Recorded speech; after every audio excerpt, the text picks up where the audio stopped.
ரசூல் ஸல்லல்லாஹு அலைஹி வஸல்லம் அவர்கள் ஒரு நாள் அமர்ந்து கொண்டிருந்தார். அவருக்கு பக்கத்தில் ஜிப்ரீல் அலைஹிஸ்ஸலாத்து வஸ்ஸலாம் அவர்கள் நெருக்கமாக இருந்தார். உடனே வானத்தில் மிகப்பெரிய ஒரு சப்தம் கேட்டதாம். அல்லாஹ்வுடைய தூதர் வானத்தை தலையை உயர்த்தி பார்த்தாராம். ஜிப்ரீல் அலைஹிஸ்ஸலாத்து வஸ்ஸலாம் அவர்களும் பார்த்தாராம். வானம் பிளந்ததாம். அந்த வானத்திலிருந்து ஒரு வானவர் இறங்கி வந்தாராம். ஜிப்ரீல் அலைஹிஸ்ஸலாத்து வஸ்ஸலாம் அவர்கள் கூறுகிறார்கள், இந்த வானவர் இதற்கு முன்னால் பூமியில் இறங்கியதே கிடையாது, உம்மிடத்தில் தான் முதலில் வருகிறார். இந்த வானவர் பூமியில் இதுமுறை இறங்கியதே கிடையாது, உம்மிடத்தில் தான் முதலில் இறங்கி வருகிறார்.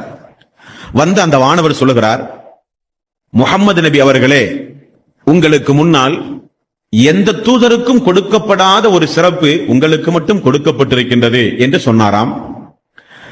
சொல்லிவிட்டு அவர் சொல்லுகிறார், என்ன சிறப்பு தெரியுமா?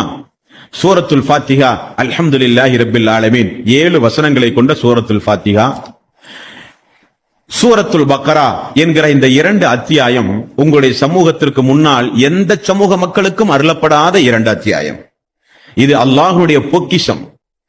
ஆகவேதான் நபிகள் நாயகம் ஸல்லல்லாஹு அலைஹி வஸல்லம் அவர்கள் சொன்னார்கள், இரவில் நீங்கள் தூங்கச் செல்லும் பொழுது சூரத்துல் பக்கராவினுடைய கடைசி 2 வசனத்தை ஓதி நீங்கள் தூங்கினால் இரவு முழுக்க நின்று வணங்கிய கூலியை அல்லாஹ் உங்களுக்கு தருகிறான். ரசூல் ஸல்லல்லாஹு அலைஹி வஸல்லம் அவர்கள் சொன்னார்கள்.